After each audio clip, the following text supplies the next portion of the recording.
Difference ആയിട്ടുള്ള character, പിന്നെ നമുക്ക് ചെയ്യാൻ പറ്റില്ല എന്ന് വിചാരിക്കുന്ന ക്യാരക്ടർ കിട്ടുമല്ലോ. എനിക്ക് അത് ഭയങ്കര ഇഷ്ടമാണ്. കാരണം ഇപ്പോൾ എല്ലാവരും വിചാരിക്കുക രമ്യയാണ്, രമ്യ ഇച്ചിരി മോഡേൺ ആയിട്ട് ബോൾഡായിട്ട് ഇങ്ങനത്തെയൊക്കെ ചെയ്താലേ ഓക്കെ ആവും എന്നൊരു ചില ആൾക്കാർക്കൊരു മനസ്സിലുണ്ട്. പക്ഷെ എനിക്ക് നേരെ തിരിച്ചാണ് ഇഷ്ടം. അതായത് എനിക്ക് തോന്നുന്നതാണ് കേട്ടോ, പണ്ടുള്ളവരുടെ ഒരു വിചാരം സ്ത്രീകൾക്ക് ലീഡിങ് അല്ലേ കൊടുത്തു കഴിഞ്ഞാൽ സിനിമ ഹിറ്റ് ആവില്ല, എപ്പോഴും ജെൻസ് അവർ തന്നെ ആയിരിക്കണം, മെയിൽ ആർട്ടിസ്റ്റാണ് എപ്പോഴും ഹൈപ്പ് അല്ലെ സൂപ്പർ സ്റ്റാർ, അവർ ചെയ്താലേ ശരിയാവുന്നുണ്ട്. പക്ഷെ എനിക്ക് തോന്നുന്നു ഇപ്പം അതൊക്കെ മാറി. ശരിക്കും ഈ പറഞ്ഞപ്പോൾ സലീം ചേട്ടൻ്റെ അവിടെ നടന്ന ചടങ്ങ് സമയത്ത് കുറേ മീഡിയാസ് ഭയങ്കരമായിട്ട് അവർ ഫാമിലി അവരുടെ ഒരു ഇമോഷണൽ ടൈം അവർ ആലോചിക്കുന്നില്ല എന്താണ് സിറ്റുവേഷൻ എന്ന്. അവർക്ക് വേണ്ടത് കുറേ ഇതെടുക്കുക, വീഡിയോ ഷൂട്ട് ചെയ്യുക, വൈറൽ ചെയ്യുക, കണ്ടന്റ്, അത്രയേ ഉള്ളൂ. എനിക്ക് തോന്നുന്നത്, പേഴ്സണലി തോന്നുന്നത് ഇങ്ങനെയുള്ള സ്ഥലങ്ങൾ നല്ല ലിമിറ്റഡ് ആയിരിക്കണം. ഇപ്പോൾ ഒരു ഇവന്റ് അല്ലെങ്കിൽ ഒരു ഇനോഗ്രേഷൻ ആയിക്കോട്ടെ, സംതിങ് എന്തെങ്കിലും പ്രോഗ്രാംസ് ആയാലും ഈ പറയുന്ന എല്ലാവരും ഇൻസ്റ്റയിൽ ഓൺലൈൻ മീഡിയാസ് ഇടുന്ന വാർത്തകളാണ് കാണുന്നത്, ഒരു മൂവിയുടെ റിവ്യൂ ആണെങ്കിൽ പോലും. അതുകൊണ്ട് ഇട്ടോട്ടെ, അതൊക്കെ ചെയ്ത് ജീവിച്ചോളൂ. പക്ഷെ ആരുടെയും ലൈഫ് കളഞ്ഞുകൊണ്ടാവരുത്, അത്രേ ഉള്ളൂ. നമ്മളെവിടെയെങ്കിലും പോയി കഴിഞ്ഞാൽ പുറത്ത് വരുന്ന അമ്മമാരോ ചേച്ചിമാരോ ആരായാലും ബിഗ് ബോസിലെ രമ്യയല്ലേ ഇപ്പോഴും അങ്ങനെയാണ് ചോദിക്കുന്നത്. അതൊരു എക്സ്പീരിയൻസ് ആയിരുന്നു എനിക്ക് ഭയങ്കരമായിട്ട് ഒരു പോസിറ്റീവ് ആയിരുന്നു. പിന്നെ എൻ്റെ അച്ഛനും അമ്മ ചേച്ചിയൊക്കെ പറയും നീ ഇപ്പോഴും ഒന്നും കൂടെ ഒന്ന് പോയിട്ട് വരാം. ഞാൻ നിങ്ങൾക്ക് അവിടെ നിന്ന് പറഞ്ഞാൽ മതിയല്ലോ.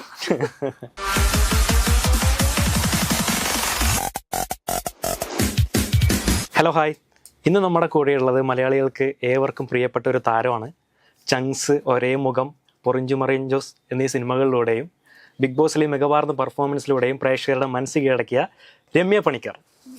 Hi Ramya, welcome to whites one TV. Thank you. എന്തൊക്കെയുണ്ട് വിശേഷം? നല്ല വിശേഷം.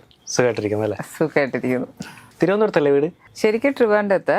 ഇപ്പോൾ ഞാൻ കൊച്ചിയിലാണ് സെറ്റിൽ ചെയ്തേക്കുന്നത്. പാരൻസ് ആയിട്ട് ട്രിവാൻഡ്രത്ത് നിൽക്കും, കൊച്ചിയിൽ നിൽക്കും. വൈദ്യുതി നമ്മൾ തമ്മിലൊരു കണക്ഷൻ ഉണ്ട്. ഞാൻ യൂണിവേഴ്സിറ്റി കോളേജിലാണ് പഠിച്ചത്. രമ്യ യൂണിവേഴ്സിറ്റി അല്ലേ? യൂണിവേഴ്സിറ്റി ഞാൻ നേരത്തെ ഒന്ന് സെർച്ച് ചെയ്തപ്പോഴാണ് മനസ്സിലായത്. അടിപൊളി. അത് എങ്ങനെ ഉണ്ടായിരുന്നു? അടിപൊളിയായിരുന്നു എക്സ്പീരിയൻസ്. അടിപൊളിയായിരുന്നു. രമ്യയുടെ ആദ്യത്തെ സിനിമ ഒരേ മുഖമല്ലേ? അതെ അതെ. എങ്ങനെയായിരുന്നു അതിലേക്ക് എത്തിയത്? ആക്ച്വലി നമുക്കൊരു ഇവന്റ് മാനേജ്മെന്റ് കമ്പനി ഉണ്ടായിരുന്നു. അപ്പോൾ എനിക്ക് തോന്നുന്നു ഏതോ ഒരു പെർഫോമൻസ്, എനിക്ക് ഡാൻസ് പെർഫോമൻസ് ഉണ്ടായിരുന്നു. അങ്ങനെ എന്തോന്ന് സജിത് സാർ എന്നെ കാണുന്നു ട്രിവാൻഡ്രത്ത് വെച്ചിട്ട്. അങ്ങനെ എന്നോട് ചോദിച്ചു, ഇങ്ങനെ ഒരു റോളുണ്ട്, ചെയ്യുന്നോന്ന് ചോദിച്ചു. പിന്നെ അച്ഛനെയും അമ്മയൊക്കെ സോപ്പിട്ട് ഒരു വിധത്തിൽ സെറ്റാക്കി. വീട്ടുകാരൊക്കെ നല്ല സപ്പോർട്ടാണല്ലേ? ആദ്യം അച്ഛൻ ഭയങ്കര ഇതായിരുന്നു, സ്ട്രിക്റ്റ് ആയിരുന്നു, പിന്നെ പേടിയായിരുന്നു. അറിയില്ല, കാരണം എനിക്ക് തോന്നുന്നു എൻ്റെ ഫാമിലിയിൽ ആർക്കും ഈ ഒരു സിനിമയായിട്ട് ഒരു ബന്ധവും ഇല്ല. അച്ഛൻ്റെ ഫാമിലി ആയാലും അമ്മയുടെ ഫാമിലിയിൽ ഫസ്റ്റത്തെ ആള് ഞാൻ. അപ്പൊ അതിന്റെ ഒരു ടെൻഷൻ ഉണ്ടായിരുന്നു. 2 പെൺകുട്ടികളാണ്. അപ്പോൾ ആ സമയത്ത് എനിക്കിതിന് മുന്നേ ഒരു എൻക്വയറി വന്നിട്ടുണ്ട്, ഒരുപാട് വന്നിട്ടുണ്ട്. അപ്പോഴത്തേക്ക് അതിലൊന്നും അച്ഛൻ വിട്ടില്ല. പിന്നെ ചേച്ചിയുടെ കല്യാണം കഴിഞ്ഞ് നിൽക്കുമ്പോൾ ചേച്ചിയുടെ ഫാമിലി ഭയങ്കര സപ്പോർട്ടായി. ചേട്ടൻ വിധു ചേട്ടനൊക്കെ ഭയങ്കര സപ്പോർട്ടായിരുന്നു. അപ്പൊ ഈ എൻക്വയറി വന്നപ്പോൾ അവരാണ് അച്ഛനെ ഇങ്ങനെയൊക്കെയല്ലേ എന്നൊക്കെ പറഞ്ഞിട്ട്. പിന്നെ ഇപ്പൊ ഭയങ്കര സപ്പോർട്ട് അച്ഛനാട്ടോ. അതെ അല്ലേ? ഫുൾ സപ്പോർട്ട് അച്ഛൻ. നമ്മളൊന്ന് പ്രൂവ് ചെയ്ത് വരുമ്പോ അവർക്ക് മനസ്സിലാവും. അതെ അതെ. ഒരുപക്ഷെ എനിക്ക് തോന്നുന്നു ആദ്യമൊക്കെ സിനിമയിലേക്കൊക്കെ പോയി കഴിഞ്ഞാൽ ഫ്യൂച്ചർ എന്താവും എന്നുള്ളൊരു കൺഫ്യൂഷൻ അല്ല, ഒരു ആശങ്ക ഉണ്ടാവും അവർക്ക് അല്ലേ? അതുകൊണ്ടായിരിക്കണം മേ ബി. ആണെന്ന് ചോദിച്ചാണ്. കാരണം ഇപ്പൊ ചിലപ്പോ രക്ഷപ്പെടും. ഒരു ലോട്ടറി ആണല്ലോ സിനിമ എന്ന് പറയുന്നത്, ഒരു ലോട്ടറിയാ. അപ്പൊ ചിലപ്പോ രക്ഷപ്പെടാം, ചിലപ്പോ നമുക്ക് ഒന്നും ഇല്ലാതാവും എന്നൊരു ടെൻഷൻ ഉണ്ടാവും. പക്ഷെ എന്തോ ഭാഗ്യത്തിന് ദൈവത്തിന്റെ അനുഗ്രഹവും പ്രേക്ഷകരുടെ സപ്പോർട്ടും കൊണ്ട് കുഴപ്പമില്ലാതെ പോയി. അടിപൊളി അടിപൊളി. ആ ആദ്യത്തെ സിനിമയിൽ എത്തിയപ്പോ ഉള്ള ഒരു എക്സ്പീരിയൻസ് എങ്ങനെയായിരുന്നു ഷൂട്ട് കഴിയുമ്പോഴേക്കുള്ള? വേറൊരു ലോകത്തോട്ടാണ് പോകുന്നത്. കാരണം ഞാൻ ആദ്യമായിട്ടാണ് ഒരു ലൊക്കേഷൻ കാണുന്നത്. ഒരു ഐഡിയ ഇല്ലാണ്ട് പോവാ. അതും അച്ഛനും അമ്മയും ഞാനും എല്ലാവരും സത്യം പറഞ്ഞ ഫാമിലി മൊത്തത്തിൽ പോവാ ലൊക്കേഷനിൽ. വേറൊരു ലോകം. പിന്നെ എനിക്ക് ടെൻഷൻ ഉണ്ടായിരുന്നു വെച്ചാൽ കുറച്ച് ടെൻഷൻ ഉണ്ടായിരുന്നു. പക്ഷെ നമ്മുടെ ആർട്ടിസ്റ്റ് എല്ലാവരും ഭയങ്കര കമ്പനിയായി. നമ്മൾ ഫസ്റ്റ് ഡേ തന്നെ എനിക്ക് തോന്നുന്നു ധ്യാൻ ചേട്ടനും അജിത് ചേട്ടനും അതുപോലെ തന്നെ പ്രയാഗി, നമ്മളെല്ലാവരും പെട്ടെന്ന് തന്നെ കമ്പനിയായി. നമുക്ക് ആ ഒരു ടെൻഷനൊന്നും എനിക്ക് ഫീൽ ചെയ്തില്ല കേട്ടോ. പിന്നെ സജിത് സാറ് ഭയങ്കരമായിട്ട് സപ്പോർട്ട് ചെയ്തു.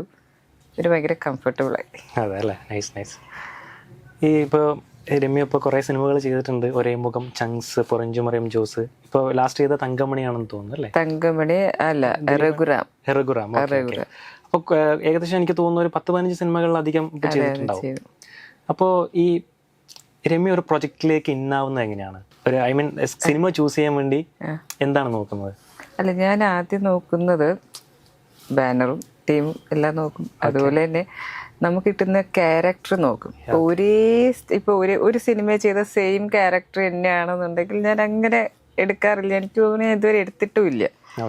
ഡിഫറൻസ് ആയിട്ടുള്ള ക്യാരക്ടർ, പിന്നെ നമുക്ക് ചെയ്യാൻ പറ്റില്ല എന്ന് വിചാരിക്കുന്ന ക്യാരക്ടർ കിട്ടുമല്ലോ. എനിക്ക് അത് ഭയങ്കര ഇഷ്ടമാണ്. കാരണം ഇപ്പോൾ എല്ലാവരും വിചാരിക്കുക രമ്യാണ്, രമ്യ ഇച്ചിരി മോഡേണായിട്ട് ബോൾഡായിട്ട് ഇങ്ങനത്തെയൊക്കെ ചെയ്താലേ ഓക്കെ ആവും എന്നൊരു ചില ആൾക്കാർക്കൊരു മനസ്സിലുണ്ട്. പക്ഷെ എനിക്ക് നേരെ തിരിച്ചാ ഇഷ്ടം. എൻ്റെയൊക്കെ ഓപ്പോസിറ്റ് ഒരു ട്രഡീഷണൽ അല്ലെങ്കിൽ പക്ക ഒരു പാവപ്പെട്ട അങ്ങനെയൊക്കെ നമുക്ക് വെറൈറ്റി ആയിട്ടുള്ള ക്യാരക്ടേഴ്സ് ഉണ്ടല്ലോ, അങ്ങനെ കിട്ടിയാൽ ഞാൻ ചെയ്തു. മാക്സിമം അങ്ങനെയാണ് നോക്കുന്നത്. അതായത് ഒരു ആക്ടർ എന്ന രീതിയിൽ നമ്മൾ സ്വയം ലിമിറ്റ് ചെയ്യാൻ ആഗ്രഹിക്കുന്നില്ല അല്ലേ? ഇല്ല, എനിക്ക് ചെയ്യാൻ പറ്റില്ല എന്ന് വിചാരിക്കുന്ന ക്യാരക്ടർ ചെയ്യാനാണ് എനിക്കിഷ്ടം. എല്ലാവരും പറയും ചെയ്യാൻ പറ്റുമോ? ഇപ്പോൾ തങ്കമണി ചെയ്ത സമയത്ത് ഫുൾ ഫൈറ്റ് സീൻ ഉണ്ട്. അപ്പോൾ അതിന് മുന്നേ ഞാൻ മാഫി ഡോണയിൽ പൊളിച്ചിട്ട് ഡയറക്റ്റ് ചെയ്ത മൂവിയിൽ ഞാൻ ഫൈറ്റ് ചെയ്യുന്നുണ്ട്. പിന്നെ അതിനുശേഷം ആ ഒരു കുറേ വർഷങ്ങൾ ഒരു ബ്രേക്ക് ഉണ്ടായിരുന്നു ഈ ഫൈറ്റ്. അതിനുശേഷം ചെയ്യുന്ന ദിലീപേട്ടൻ്റെ കൂടെയൊക്കെ ഈ ഫൈറ്റ് സീൻ. അപ്പോൾ ആദ്യമേ ഡയറക്ടർ രതീഷ് സാർ എന്നോട് പറഞ്ഞതുപോലെ ഫുൾ ഫൈറ്റ് ഉണ്ട്. ഫൈറ്റ് എന്ന് പറഞ്ഞാൽ 4 ആണുങ്ങളും ഒരു പെണ്ണും, ഒരേ ഒരു ആളേ ഉള്ളൂ. രാജശേഖർ മാസ്റ്ററാണ് ഫൈറ്റ് മാസ്റ്റർ എന്നൊക്കെ പറഞ്ഞപ്പോൾ ആദ്യം ഒരു ടെൻഷൻ ഉണ്ട്. പിന്നെ ഞാൻ പറഞ്ഞില്ല ഞാൻ ചെയ്യും, ഓക്കെ അല്ലേ, ഞാൻ പൊളിക്കും എന്നൊക്കെ പറഞ്ഞ് പിന്നെ ഞാൻ അതിന് വേണ്ടിയിട്ടുള്ള തയ്യാറെടുപ്പൊക്കെ ആയിരുന്നു. ചെയ്തു വന്നപ്പോൾ എല്ലാവർക്കും ഇഷ്ടമായി. അതായത് അങ്ങനെ എന്തെങ്കിലും ഡ്രീം റോളോ മറ്റുണ്ടോ ചെയ്യണമെന്ന് ആഗ്രഹിക്കുന്ന റോൾ ഒരുപാടുണ്ട്, ഒന്നുമില്ല ഒരുപാടുണ്ട്. അതായത് ഞാൻ പറഞ്ഞില്ലേ സാധാ ഒരു നാട്ടും പ്രദേശത്തെ ഒരു കുട്ടി അങ്ങനെയൊക്കെയുള്ള ക്യാരക്ടേഴ്സൊക്കെ ഉണ്ടല്ലോ. പക്ഷെ നമ്മൾ ഭയങ്കര വയലൻസ് ആയിട്ടുള്ളത് എല്ലാം എനിക്കിഷ്ടമാണ്. ഞാനിങ്ങനെ ഓരോ മൂവീസ് കാണുമ്പോൾ അല്ലെങ്കിൽ ഇതുപോലെ ഒരു റോള് കിട്ടിയെങ്കിൽ കൊള്ളായിരുന്നു. അങ്ങനെ എന്തെങ്കിലും ക്യാരക്ടർ ഉണ്ടോ? ചെയ്ത കൊള്ളാൻ തോന്നിയ ഒരുപാട് ക്യാരക്ടേഴ്സ് ഉണ്ട്. പക്ഷെ ഞാനത് പറയില്ല, കാരണം എനിക്ക് എന്നെ ട്രോള് കിട്ടും. കാരണം അത് വലിയ വലിയ ആർട്ടിസ്റ്റ് ചെയ്ത ഞാൻ ചെയ്ത് കുളമാക്കി എന്നുള്ള ട്രോള് വരും. അങ്ങനെയല്ല, നമുക്ക് ഇപ്പോൾ ഓരോ സിനിമ ഇറങ്ങുമ്പോഴും നമുക്ക് ആഗ്രഹം ഉണ്ടാവും. ചിലപ്പോൾ ചെറിയ സിനിമയായിരിക്കും, അല്ലെങ്കിൽ ചിലപ്പോൾ ചില ക്യാരക്ടേഴ്സ് കാണുമ്പോൾ കൊള്ളാല്ലേ നമ്മൾ ചെയ്താൽ എങ്ങനെയായിരിക്കും എന്നൊക്കെ തോന്നും. എനിക്ക് അങ്ങനെയൊന്നുമില്ല. ഈ ആസ് ആൻ ആക്ടർ സ്ക്രിപ്റ്റിൽ എഴുതി വെച്ചിരിക്കുന്നതിനപ്പുറത്തേക്ക് എന്തെങ്കിലും ഇംപ്രവൈസേഷൻസ് ഒക്കെ ചെയ്യാൻ ശ്രമിക്കാറുണ്ടോ? അതായത് ഇന്നുള്ള സ്റ്റോറിയൊക്കെ പറഞ്ഞിട്ട് ഇന്ന റോളാണെന്ന് പറയുമ്പോൾ അന്ന് മുതലേ തയ്യാറെടുപ്പൊക്കെ തുടങ്ങും. പിന്നെ അതിനപ്പുറം വരാൻ ശ്രമിക്കും. പക്ഷെ മാക്സിമം നമ്മുടെ ഡയറക്ടറിന്റെ സപ്പോർട്ടിലായിരിക്കും നമ്മൾ ചെയ്യാം. മാക്സിമം ശ്രമിക്കുന്നുണ്ട്. എനിക്കറിയില്ല ഔട്ട് എങ്ങനെ വരുന്നുണ്ട്, എനിക്ക് പറയാറില്ല. കാരണം എന്താ ഞാൻ ചോദിക്കാൻ നിങ്ങളുടെ കാരണം വെച്ചിട്ട് വലിയ വലിയ ആക്ടേഴ്സിന്റെ കൂടെ ഒക്കെ വർക്ക് ചെയ്തിട്ടുണ്ട്. അതെ അതെ. അപ്പൊ അവരുടെയൊക്കെ കൂടെ നിൽക്കുമ്പോൾ ആ ഒരു ലേണിംഗ് എക്സ്പീരിയൻസും വലുതായിരിക്കുമല്ലോ. അതെ അതെ. അപ്പൊ നമുക്കും കൂടുതൽ ഇങ്ങനെ അതെ നമ്മുടെ ക്യാരക്ടർ നന്നാക്കാൻ വേണ്ടിയിട്ടുള്ള ഒരു ഹെൽത്തി കോമ്പറ്റീഷനും കൂടെ വരും. ഇവരുടെ കൂടെ ഇപ്പൊ പറയട്ടെ, ഇപ്പൊ സുരാജ് ഏട്ടൻ, പൃഥ്വിരാജ്, ആസിഫ് അലി ഇവരുടെയൊക്കെ കൂടെ വർക്ക് ചെയ്തിട്ടുണ്ട്. അവരുടെയൊക്കെ കൂടെ ഒരു ലേണിംഗ് എക്സ്പീരിയൻസ് എങ്ങനെയാണ്? ശരിക്കും പറഞ്ഞാൽ എനിക്ക് ഭയങ്കര ടെൻഷൻ അടിക്കും. ആസിഫിക്കയിലൂടെയൊക്കെ ഞാൻ വർക്ക് ചെയ്യുന്ന സമയത്ത് ചങ്സിന്റെ ഷൂട്ടും ആ മൂവി ഒരുമിച്ചാണ് നടക്കുന്നത്. അപ്പോൾ സത്യം പറഞ്ഞാൽ എനിക്ക് നല്ല ടെൻഷനാണ്. കാരണം ആസിഫിക്കൊക്കെ ഞാൻ ഫസ്റ്റ് ടൈം അവിടെ വെച്ചിട്ടാണ് കാണുന്നത്.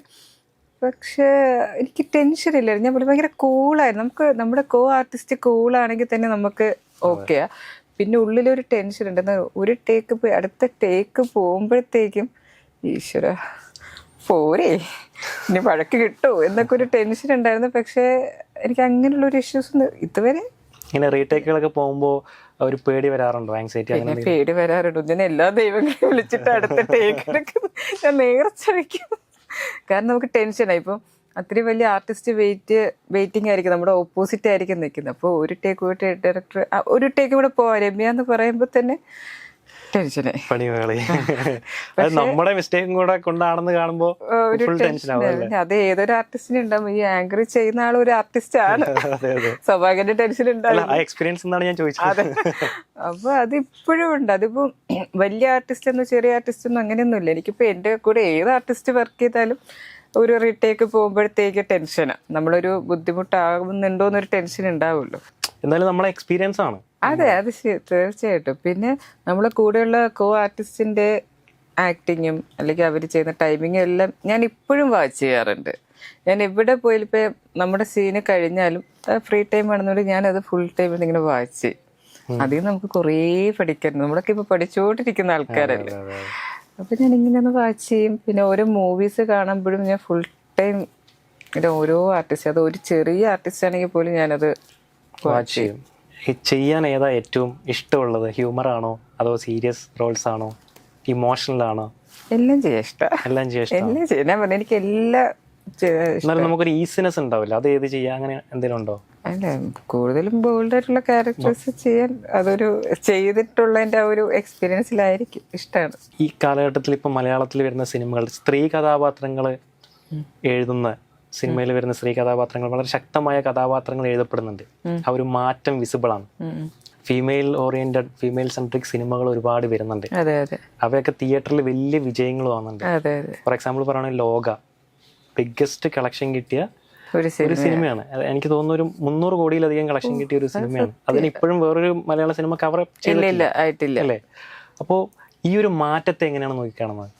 അതായത് എനിക്ക് തോന്നുന്നതാണ് കേട്ടോ, പണ്ടുള്ളവരുടെ ഒരു വിചാരം സ്ത്രീകൾക്ക് ലീഡിങ് അല്ലേ കൊടുത്തു കഴിഞ്ഞാൽ സിനിമ ഹിറ്റ് ആവില്ല, എപ്പോഴും ജെൻസ് അവർ തന്നെ ആയിരിക്കണം, മെയിൽ ആർട്ടിസ്റ്റാണ് എപ്പോഴും ഹൈപ്പ് അല്ലെ സൂപ്പർ സ്റ്റാർ, അവർ ചെയ്താലേ ശരിയാവുന്നുണ്ട്. പക്ഷെ എനിക്ക് തോന്നുന്നു ഇപ്പം അതൊക്കെ മാറി. ഇപ്പം സ്ത്രീകൾ ചെയ്യുന്നത് ഭയങ്കര ഹിറ്റാണ്. നമ്മുടെ കല്യാണി ചെയ്ത ഈ ഒരു ലോക തന്നെ ഭയങ്കരമായിട്ട് എല്ലാവരും പറയുന്നുണ്ട്. ഇപ്പോൾ സ്ത്രീകളുടെ ചെയ്ത പണ്ടൊക്കെ നമ്മൾ വിചാരിക്കൂ ഇതൊക്കെ പിന്നെ പോവോ, അല്ലെങ്കിൽ ഇവരെ കൊണ്ടൊക്കെ സാധിക്കൂ, നമുക്ക് എപ്പോഴും ഒരു മെയിൽ ആർട്ടിസ്റ്റ് വേണം എന്നാലും സിനിമ വിജയിക്കൂ എന്നുള്ളൂ. അപ്പം അതൊക്കെ മാറി. എന്തുകൊണ്ടായിരിക്കും അങ്ങനെ ചിന്തിക്കുന്നത്? എനിക്ക് തോന്നുന്നു ഇപ്പൊ സോഷ്യൽ മീഡിയ ഒരുപാട് ആക്റ്റീവാണ്. പണ്ട് അത് അത്ര വലിയ ആക്റ്റീവ് അല്ല. ഇപ്പൊ നമ്മൾ തന്നെ ഉദാഹരണത്തിന് നമ്മൾ പണ്ട് മൂവീസ് കാണും ഇല്ലേ, ആ മൂവീസിൽ കാണുന്ന നായകനും നായികയും മാത്രമേ നമുക്കറിയൂ, അല്ലാതെ വേറെ കുറച്ച് അവരുടെ കഴിവുകളൊന്നും നമ്മൾ അറിയുന്നില്ല. പക്ഷെ ഇപ്പൊ അങ്ങനെയല്ല. റീൽസും കാര്യങ്ങളിലൂടെ കുറേ പെൺകുട്ടികളായിക്കോട്ടെ ആൺകുട്ടികളായിക്കോട്ടെ അവരുടെ കഴിവ് നമ്മൾ ലൈവ് കാണുന്നുണ്ട്. ചില വീഡിയോ റീൽസ് കാണുമ്പോൾ പെൺകുട്ടികൾ ചെയ്യുന്ന റീൽസ് കാണുമ്പോൾ അത് അവര് തന്നെ ക്രിയേറ്റ് ചെയ്യുന്നതാ.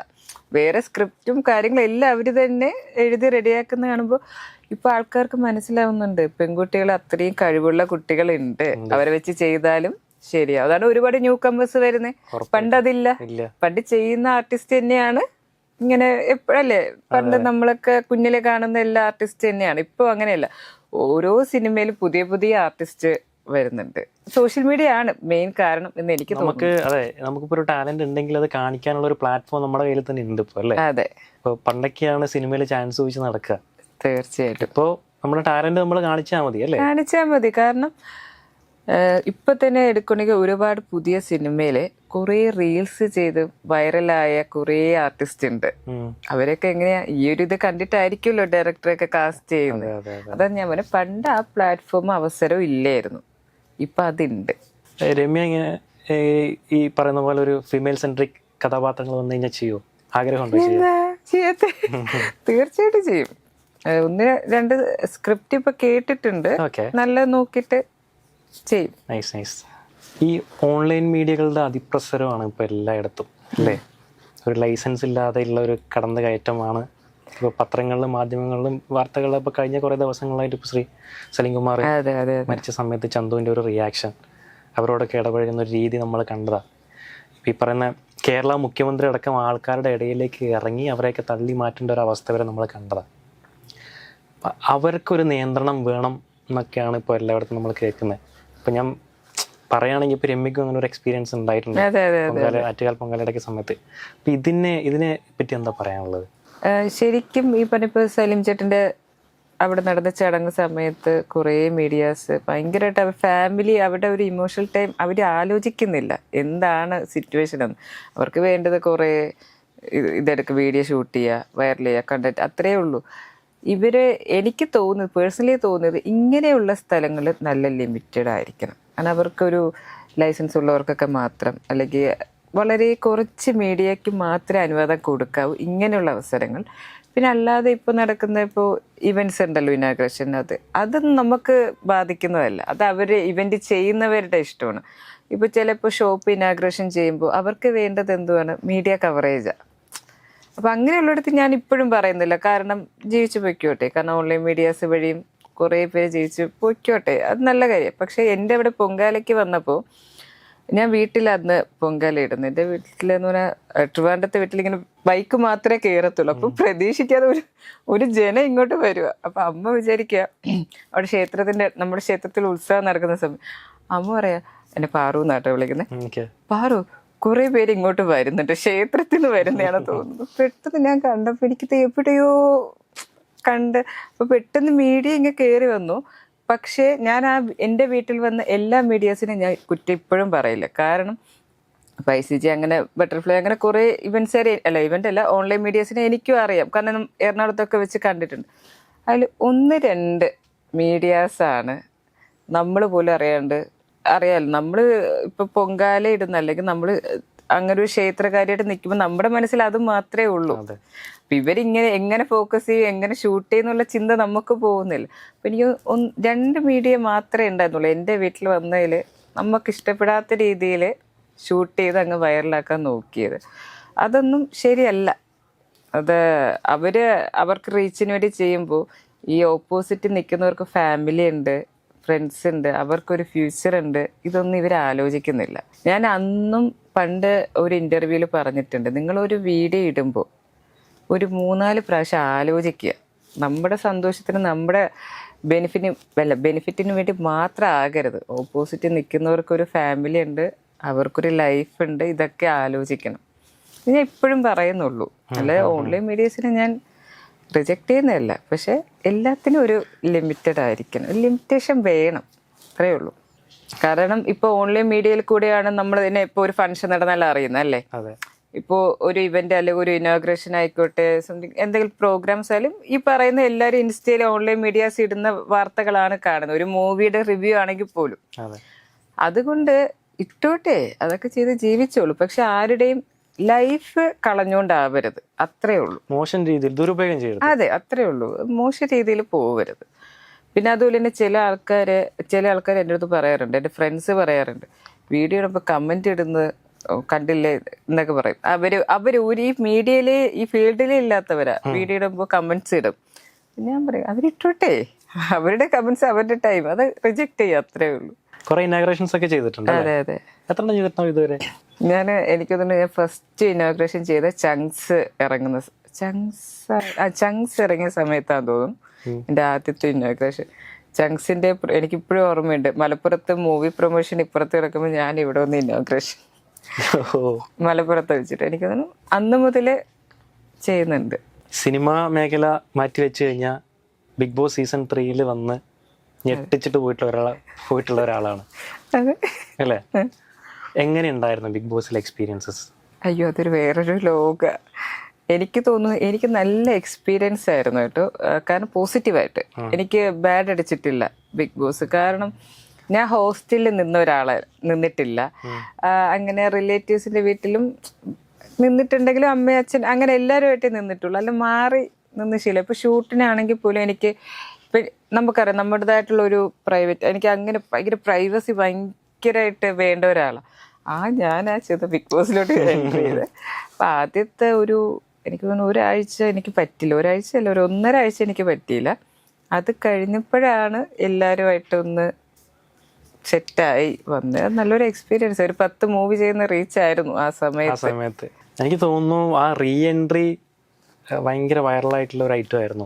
എല്ലാവരുടെ ഇടയിലേക്കും രമ്യ കുറച്ചും കൂടെ പുഷ് ചെയ്യപ്പെട്ടത് ആ റീ എൻട്രി ആയിരുന്നെന്ന് തോന്നുന്നു. ആ സമയത്ത് കോവിഡിന്റെ ടൈമും കൂടെ ആയതുകൊണ്ട് എല്ലാവരും ബിഗ് ബോസ് കാണാന്നുള്ളതാണ്. ആ സമയമാകുമ്പോൾ ടിവിയുടെ മുന്നിലിരിക്കെ കാണാന്നുള്ളതായിരുന്നു. ഒരു ഭയങ്കര അടിപൊളി സീസൺ ആയിരുന്നു. അടിപൊളി സീസണായിരുന്നു. അവിടെ ലോക്ക്ഡൌൺ ആണെന്ന് നമ്മൾ അറിയുന്നില്ല. പുറത്തിറങ്ങിയപ്പോ എന്റെ ഫ്രണ്ട്സ് ഒക്കെ പറയാം, നമ്മളൊക്കെ ഇവിടെ രാവിലെ എഴുന്നേൽക്കുമ്പോ മരിച്ചോ ഇല്ലേന്ന് അറിയുമ്പോ നീയൊക്കെ ഇവിടെ അങ്ങനെ നടിയാണ്. കാരണം അറിയുന്നില്ല, നമ്മളൊന്നും അറിയുന്നില്ല. തിരിച്ചിറങ്ങി കഴിഞ്ഞപ്പോഴാ നമ്മൾ അറിയുന്നത്. മൊത്തത്തിൽ ഇടയ്ക്കൊരു ഡൗട്ട് അടിച്ചു. കാരണം എൻ്റെ ചേച്ചി മുംബൈന്നാ എൻ്റെ കോസ്റ്റ്യൂം എല്ലാം കൊടുത്തോണ്ടിരിക്കുന്നു. അപ്പൊ ഇടയ്ക്ക് വെച്ചിട്ട് അതൊക്കെ ഒന്ന് സ്റ്റക്കായപ്പോ എനിക്ക് എവിടെയോ ഒരു പന്തികേട് തോന്നി. ഞാൻ നോബിച്ചേട്ടന് ചോദിക്കും, പുറത്തിന് എന്തെങ്കിലും ഇഷ്യൂസ്? ഞാൻ പറയാം ഉണ്ടാവില്ല. പക്ഷെ നമുക്കതൊന്നും പോകുന്നില്ല. പുറത്തോട്ട് ഇറങ്ങിയപ്പോൾ എനിക്കൊന്ന് അന്ന് ഭയങ്കരമായിട്ട് കൂടി നിൽക്കുന്ന ടൈമാണ്. നമ്മൾ ഭയങ്കര ടെൻഷനായി. കാരണം നമ്മളെല്ലാവരെയും വിളിക്കുക, ഫ്രണ്ട്സിനെയും റിലേറ്റീവ്സിനെയും. ആർക്ക് എന്ത് പറ്റി നമ്മളൊന്നും അറിയുന്നില്ലല്ലോ. ഒരു വേറൊരു ലോകത്തുനിന്ന് പുറത്ത് വന്നപ്പോൾ അതിലും ഭീകരമായ അവസ്ഥ. അതെ. അങ്ങനെ കിട്ടിയ നമ്മുടെ സീസണിൽ മാത്രമേ ഉള്ളൂ. ഇത് ബിഗ് ബോസ് വന്ന് കഴിഞ്ഞ് ഇറങ്ങിയതിന് ശേഷം കരിയറിലും ലൈഫിലും എങ്ങനെ എന്ത് ചേഞ്ച് ഉണ്ടായിരുന്നത്? എനിക്ക് ശരിക്കും ഇറങ്ങി ഞാൻ ലോക്ക്ഡൗൺ ആയിരുന്നു. അപ്പം നമ്മൾ വീണ്ടും വീട്ടിനുള്ളിലാണ്. അപ്പോഴൊന്നും നമ്മൾ അറിയുന്നില്ല, ഈ കോഴ്സും കാര്യങ്ങളും മാത്രമേ ഉള്ളൂ. ഇതെല്ലാം കഴിഞ്ഞ് പുറത്തോട്ട് ഇറങ്ങി കഴിഞ്ഞപ്പോൾ എന്താ പറയുക, എൻ്റെ ഒരു വോയിസ് കേട്ടാൽ മതി. ഇനിയിപ്പോൾ മാസ്ക് വെച്ചിരുന്നാലും എൻ്റെ വോയിസ് കേട്ട് കഴിഞ്ഞാൽ അമ്മമാരൊക്കെ അല്ലെങ്കിൽ ചേട്ടന്മാരൊക്കെ ഒന്ന് ചോദിക്കും, രമ്യയാണോ? ഞാനത് സൗണ്ട് കേട്ടിട്ടാട്ടോ മനസ്സിൽ. നമ്മൾ ബിഗ് ബോസിൽ ഭയങ്കര ഫാനായിരുന്നു, ഇങ്ങനെയൊക്കെ പറയും. അതൊരു വലിയൊരു റീച്ചായിരുന്നു. എനിക്ക് പിന്നെ മനസ്സിലായി സത്യമായിട്ടും ബിഗ് ബോസ് ഇത്രയും വലിയൊരു പ്ലാറ്റ്ഫോമാണെന്നറിയാം, പക്ഷെ ഇത്രയും റീച്ച് കിട്ടുന്ന ഒരു പ്ലാറ്റ്ഫോമാണെന്ന് എനിക്കറിയില്ല. ഇത്രയും വർഷം സീസൺ ഇപ്പോൾ 6 ആയ, എനിക്ക് തോന്നുന്നു 7 ആണ്, 8 ആണ് നടക്കാൻ പോകുന്നത്. 8 സീസൺ 3 ഉണ്ടായിരുന്നതാ. പക്ഷെ ഇപ്പോഴും നമ്മൾ എവിടെയെങ്കിലും പോയി കഴിഞ്ഞാൽ പുറത്ത് അമ്മമാരോ ചേച്ചിമാരോ ആരായിരുന്നാലും ബിഗ് ബോസിലെ രമ്യയല്ലേ ഇപ്പോഴും അങ്ങനെയാണ് ചോദിക്കുന്നത്. അതൊരു എക്സ്പീരിയൻസ് ആയിരുന്നു. എനിക്ക് ഭയങ്കരമായിട്ട് ഒരു പോസിറ്റീവ് ആയിരുന്നു. പിന്നെ എൻ്റെ അച്ഛനും അമ്മ ചേച്ചിയൊക്കെ പറയും, നീ ഇപ്പോഴും ഒന്നും കൂടെ ഒന്ന് പോയിട്ട് വരാം. ഞാൻ നിങ്ങൾക്ക് അവിടെ നിന്ന് പറഞ്ഞാൽ മതിയല്ലോ. നല്ലൊരു എക്സ്പീരിയൻസ്. അടിപൊളി. ഈ ആക്ടറാണ്, ഡാൻസറാണ്, അത് കൂടാതെ വേറെ എന്തൊക്കെയാണ് ഹോബീസ്? ഞാൻ മോഡലാണ്, മോഡലിംഗ് ചെയ്യുന്നുണ്ട്, ഷൂട്ട് ചെയ്യുന്നുണ്ട്, പിന്നെ ഷോ സ്റ്റൂപ്പറായിട്ട് മോഡൽ അങ്ങനെ ചെയ്യുന്നുണ്ട്. പിന്നെ ഹോബീസ് പാട്ട് പാടും. നന്നായി ഈ വോയിസ് വെച്ചിട്ട് പാട്ട് പാടും. അത് എന്നെ ഒന്ന് കളിയാക്കിയതല്ലേ. പാട്ട് പാടിയിട്ടുണ്ട് ജീവിതത്തിൽ ഒരേ ഒരു സ്ഥലത്ത്, ബിഗ് ബോസിൽ. ജയിലിൽ കിടക്കാതിരിക്കാൻ പാടിയതാ. ഒരു ടാസ്ക് ഉണ്ടായിരുന്നു, ലൈറ്റ് ഇങ്ങനെ ചേഞ്ച് ചെയ്യും, നമ്മളറിയില്ല, ഇങ്ങനെ ടപ്പേന്ന് ചേഞ്ച് ചെയ്യുമ്പോൾ നമ്മൾ എന്തെങ്കിലും ആക്ടിവിറ്റീസ് മാറി മാറി ചെയ്യണം. അതെന്തായിരുന്നു, ടാലന്റ് ഷോ അങ്ങനെ എന്തോ ആയിരുന്നു. അപ്പൊ ആദ്യം ഞാൻ എന്ത് ചെയ്തു, ഒരു ഡാൻസ് കളിച്ചു. അതല്ല എനിക്ക് അറിയാന്നുള്ളു. പെട്ടെന്ന് ലൈറ്റ് മാറിയപ്പോ രക്ഷപ്പെടാൻ പറ്റി, ഞാൻ പാട്ട് പാടി. ജീവിതത്തിൽ അയ്യോ എനിക്കറിയില്ല, ഓർമ്മയില്ല, ഏതോ ഒരു ലാലേട്ടന്റെ സോങ് അറിയപ്പോഴും. അത് വേണമെങ്കിൽ നോബിച്ചേട്ട ഇപ്പുറത്ത് വേണം, എന്നെ ട്രോളണം, ഫുൾ ട്രോൾ എവിടെ പോയാലും. കാരണം നമ്മൾ ഒരുപാട് ഷോസ് ചെയ്തു കേട്ടോ, ഒന്നിച്ച് ചെയ്തു. ഇപ്പോൾ US ലാലേട്ടൻ്റെ ഷോയിലും നോബിച്ചേട്ടൻ ഉണ്ടായിരുന്നു. എവിടെ പോയാലും ബിഗ് ബോസിലെ കഥയായിരിക്കും ആദ്യം പറയാം. അത് വേണ്ട, ഞാൻ അവിടെ മാത്രമേ പാടൂ, പിന്നെ ഒരു പാട്ട്. എന്തൊക്കെയാണ് ഫ്യൂച്ചർ കമ്മിറ്റ് ചെയ്തിട്ടുള്ള പ്രൊജക്ട്സ്, വരാനുള്ള പ്രൊജക്ട്സ്? ഇനിയിപ്പോൾ July 24 MA Nishad sir direct ചെയ്ത ലർക്ക് എന്ന് പറയുന്ന മൂവി റിലീസാകാൻ പോവാണ്. അതിൽ അജിത് ചേട്ടനുണ്ട്, മഞ്ജുപിള്ള ചേച്ചിയുണ്ട്, ഷൈചേട്ടനുണ്ട്, ബിജു സോപാനം, അങ്ങനെ ഒരുപാട് ആർട്ടിസ്റ്റ് ഉണ്ട് കേട്ടോ. പ്രശാന്ത് അലക്സാണ്ടർ, രണ്ട് പ്രശാന്തും ഉണ്ട്. പ്രശാന്ത് മുരളി ഉണ്ട്, പ്രശാന്ത് ഉണ്ട്, പിന്നെ അനുമോൾ ഉണ്ട്. ഒരുപാട് ആർട്ടിസ്റ്റുള്ള ഒരു ചെറിയ മൂവി, നല്ല മൂവിയാണ്. കമ്മിറ്റ് ചെയ്തിട്ടുണ്ടോ? ഞാനിപ്പോ 3 മൂവി കമ്മിറ്റ് ചെയ്തിട്ടുണ്ട്. എനിക്ക് തോന്നുന്നു സ്റ്റാർട്ടിങ് ആയിട്ടില്ല. അതിൻ്റെ ഇടയ്ക്ക് ഞാൻ വെബ് സീരീസ് ഒക്കെ ചെയ്യുന്നുണ്ട്, അതിന്റെ ഷൂട്ട് ഉണ്ട്, പിന്നെ ആഡ് ചെയ്യുന്നുണ്ട്. പിന്നെ അതിൻ്റെ ഇടയ്ക്ക് ഷോസ് ഉണ്ട്. അപ്പൊ ഷോയുടെ ഡേറ്റും കൂടെ നോക്കിയിട്ടാണ്. ഇപ്പൊ ഓണമൊക്കെ ആയതുകൊണ്ട് ഇനിയിപ്പോ ഷോസ് ഉണ്ട്. അടിപൊളി. അപ്പൊ എന്തായാലും നല്ല നല്ല വർക്കുകൾ വരട്ടെ, കുറെ പ്രൊജക്ടുകൾ ഇനിയും കമ്മിറ്റ് ചെയ്യാൻ പറ്റട്ടെ. നമ്മളെപ്പോഴും എന്റർടൈൻ ചെയ്തുകൊണ്ടിരിക്കൂ. എല്ലാവിധ ആശംസകളും. Thank you. അതുപോലെ തന്നെ തിരിച്ചും ഒരുപാട് വർക്കുകൾ കിട്ടട്ടെ. ഋഷിയും ഞാനും കണ്ടിട്ടുണ്ട് മൂവിയിലൊക്കെ. All the very best. Thank you so much.